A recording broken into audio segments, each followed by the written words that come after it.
A while ago, I made a video where I surveyed 100 people and asked them what their favorite Mario Kart game was.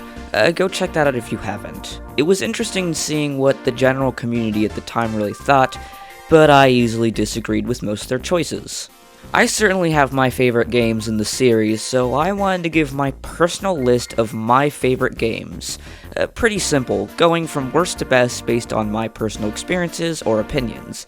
I think at some point I'll do a re-poll of the survey when I have more subscribers and therefore will get more responses. However, for the time being, this will have to do. A couple notes before we get started. This list will only include mainline console titles. There are 10 to count here, all of which I either own or have played in the past. That means I will not include the arcade titles or Mario Kart Tour on mobile. Also no home circuit either. I haven't really had a chance to play any of those, so I can't comment on them.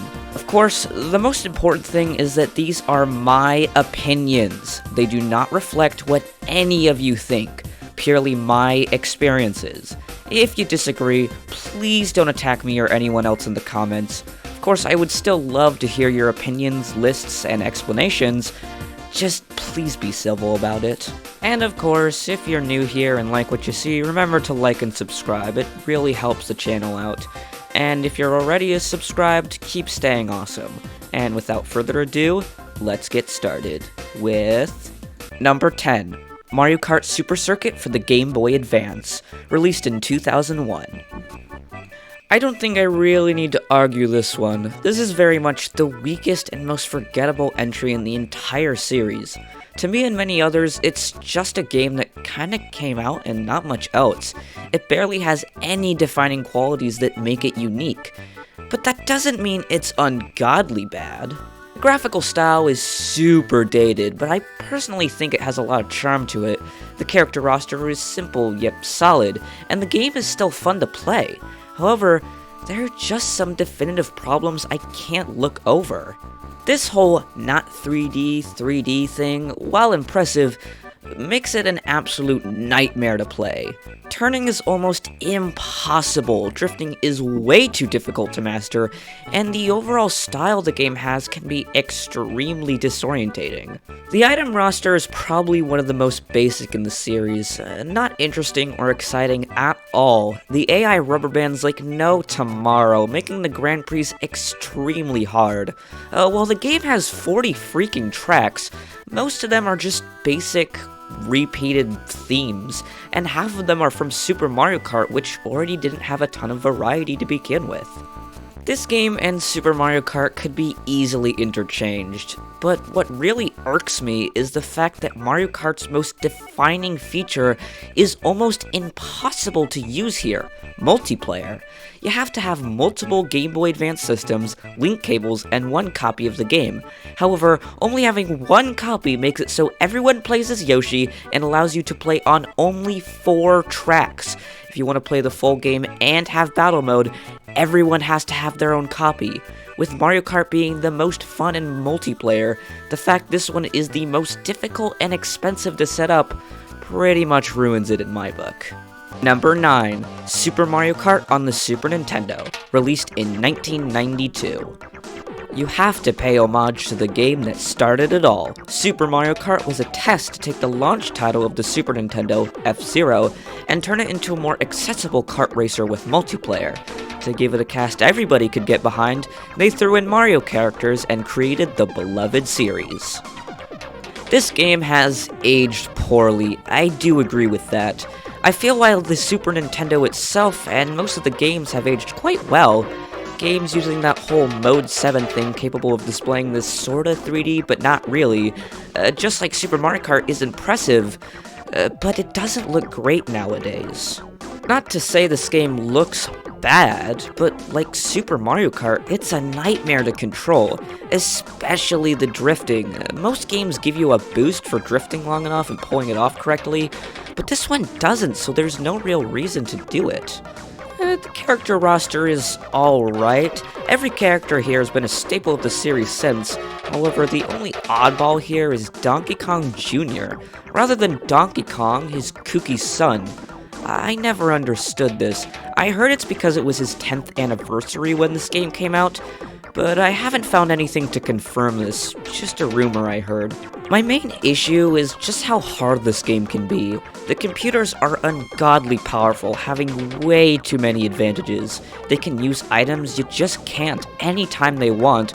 They rubber band, meaning if you're further ahead, they will be given faster speeds to stay on your tail. It makes this game really frustrating in single player, when you're just trying to unlock the special cup. The tracks are all similar, there's only like 5 themes that they constantly reuse. The only difference is the layout, which makes it pretty hard to differentiate these flat tracks. The only unique one is Rainbow Road.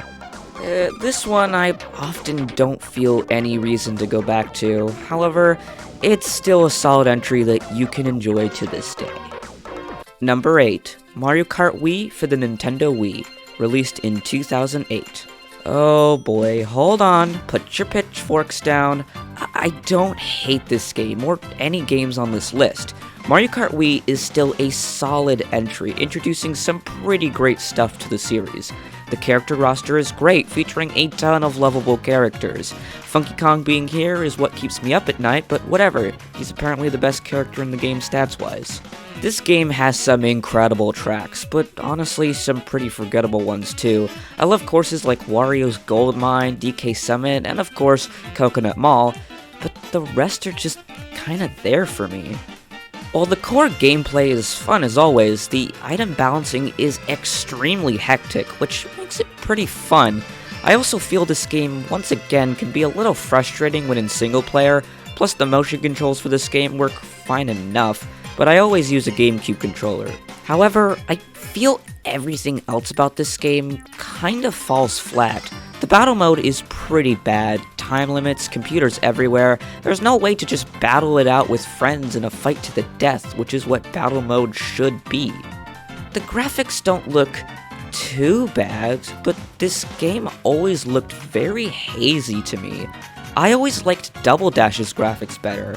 I know the Wii isn't very powerful, but it's more advanced than the GameCube, and I know if it can pump out Mario Galaxy, it can run some gorgeous titles. Another thing is just how difficult it is to unlock stuff. There are so many characters to go through, and you need a master's degree just to unlock Baby Luigi. Great game, no doubt, but definitely weaker than the others. I apologize to anyone who grew up with it. Like I said, I like this game as much as the next guy, but I think there are better entries in the series. Number 7, Mario Kart 64 for the Nintendo 64, released in 1996. This one is often considered by many to be the best in the franchise. I can say for certain that these many either grew up with it or are extremely agreeable. This is as pure of a Mario Kart you can get. There is literally nothing new or original about this game. Everything here was taken straight from Super Mario Kart. The only changes are the character roster and the item selection having more variants of specific items. The tracks here are pretty good. We got some absolute classics. Unfortunately, I think the hardware this game was on ruined any chance of extremely interesting tracks. Most of these feel kinda flat. Not to say there aren't some fun courses, but I think the main problem is how Nintendo didn't seem to keep the tracks consistent. Some are really short, while others are longer than a pregnancy. Graphics are now obviously 3D for the most part. The tracks themselves are 3D, while the racers and most of the items are 2D sprites of 3D models. It helps the game run pretty smoothly, and it's impressive how good it looks, but it's always looked kinda off to me. Overall, this is where you go if you want pure Mario Kart goodness with friends. It's best in multiplayer like every other Mario Kart, considering single player is also really frustrating. But I think if you just want to play a simple Mario Kart game, this is the game for you. Also, it has a fantastic battle mode. Number 6, Mario Kart World for the Nintendo Switch 2, released in 2025. This is the newest game in the Mario Kart series, released on the latest console, the Switch 2. I don't own the system yet, but I have played a good amount of this game at demo kiosks and my uncle's house, so I know my way around it. Don't worry. First of all, this game looks fantastic. They went for a more cartoony look, considering Mario Kart 8 already looked phenomenal, and if they just improved that, I don't think we would have seen a substantial leap. However, that's where my praises end for this game. For the first time, I feel the character roster has devolved. They wanted to keep this game strictly Mario, removing the bonus characters like Link and Isabelle from Mario Kart 8. I can understand this change, but if you wanted to go strictly Mario cast, then why not go all in with it? The track selection is fine, but they basically removed retro tracks to incorporate their whole open world mechanic, which they also do nothing with. The items are cool, I guess. Lots of callbacks like the feather and mega mushrooms. Still no fake item box because they hate us. But overall, this game is just more Mario Kart if you want that. Nothing really interesting about this one, besides maybe the price. Number 5. Mario Kart 7 for the Nintendo 3DS, released in 2011. This one is often blasted by critics for being extremely basic and derivative, having nothing of its own. Many people say this is just not fun at all and there's no reason to play it nowadays, unless they grew up with it. I honestly disagree. I think this is one of the more quirky yet fun entries in the series. The tracks are super interesting and exciting, the new glider and underwater sections being extremely fun and interesting ways to spice up the layout of each course. It brings some much needed excitement and intrigue to the game, making it honestly a fun time in general. The character roster is definitely missing some beloved characters. I miss you, Waluigi, but has some random ones that can't help but make you love it. Like Honey Queen, you do you, Nintendo. Wiggler, why the heck not? The battle mode is fine. I feel it has the same problems as Wii. Overall, people often say this one is way too similar to that game, but I think it has a ton of its own charm, and is one I love playing time and time again. Number 4. Mario Kart 8 for Wii U, released in 2015. This is a bit of an interesting one for me. I'd argue that at the time, this is one of the best in the series considering it has a mountain of content, crazy good graphics, and fun local multiplayer. The only problem this game has is its battle mode, simply reusing regular tracks and giving you the ability to turn quicker. That part sucks, I will admit, but everything else here is phenomenal. The main issue I have about this game is that there is a better version that's significantly more accessible considering it's on a more recent platform that sold 15 times what the Wii U did. It makes it so that this is one of the most pointless games to buy today. There is hardly any difference in gameplay to that version. This game was the first Mario Kart to receive DLC, 2 packs, one based off of Animal Crossing and the other on The Legend of Zelda. Pretty cool, adding more tracks and characters is something most games needed, and they decided to do it with the game with more tracks than people diagnosed with scoliosis. Yeah, okay, Nintendo. Yeah, this is a good game. There's just literally no reason to play it nowadays. Number 3. Mario Kart 8 Deluxe for Nintendo Switch, released in 2017. And here it is. This is Mario Kart 8, but with some quality of life improvements that make it the definitive version to play.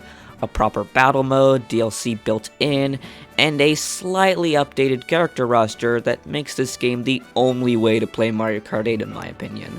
Of course, this game got DLC titled the Booster Pack containing 8 new characters and double the track selection. They even brought Kamek back as a playable character as he was planned for Mario Kart 64, but was taken out pretty late in development and replaced with Donkey Kong. This is just the same amazing game, but slightly better, making it a no-brainer for anyone's Switch collection. I probably don't have to say this considering Mario Kart 8 sold more copies than the population of the United Kingdom. That's not a joke. Number 2. Mario Kart DS for the Nintendo DS, released in 2005. This is one of the best-selling entries in the series, selling about as much as Mario Kart Wii. This game was a lot of people's childhoods, and I resent those people considering I was born 5 years after it came out. This game came out between the releases of Mario Kart Double Dash and Mario Kart Wii, and to many is the definitive Mario Kart experience. It really doesn't skimp out on anything, having all the content you would want from a Mario Kart, a fun character roster, a great track selection, and an extremely fun battle mode. Plus, this game is just super easy to play in multiplayer. You only need a copy of the game in multiple systems and you're good to go. This game even has a mission mode, giving you simple bite-sized challenges and bosses to complete. It's far from in-depth, but it's the only time something like this has ever been seen in Mario Kart, and I genuinely wish they would bring it back. One of the best ways Nintendo has made single-player content for one of these games. This game still holds up so well today, and it's still incredibly fun. I love playing alone or with friends, just a fun game in general. And finally, the moment you've been waiting for, my all-time favorite Mario Kart game, the one I'd give the #1 spot to any day. Drumroll please. Number 1, Mario Kart Double Dash for the Nintendo GameCube, released in 2003. Did you really expect anything else? Of course this is my favorite. This one is a game not many have experienced due to its high price nowadays and it being one of the worst selling in the series, mainly because of the GameCube itself not selling that well. No matter what, I will always love this game. Not only is it the first time they perfected every aspect of the controls and gameplay, but it's definitely the most unique. 2 characters per kart, adding a ton of strategy and skill to the series. I desperately want something like this to come back. Other things like character-specific items, a fantastic battle mode, a crazy fun character roster, and an amazing track selection put this game on top for me. But the one thing that will always be my favorite is the chaos of this game. Considering 2 racers per kart means more items on the track, and some of the special items being much larger, it leads to this being one of the craziest games I have ever played. It's pure, unbridled chaos, and I love it. Even simple courses like Baby Park, which is just an oval, is incredibly fun because of the amount of items. This game can make even the most boring track designs so freaking fun. There is no doubt in my mind that this is the best Mario Kart. I love it to death, and I always will. Mainly because it has Birdo. I need more Birdo in my life. Well, that was my list for my favorite games in the Mario Kart series, and it probably made some weirdo angry, but again, these are my opinions. Of course, if you want to discuss yourself, the comments are always open. Thanks for watching, remember to subscribe for more, and I'll see you in the next one.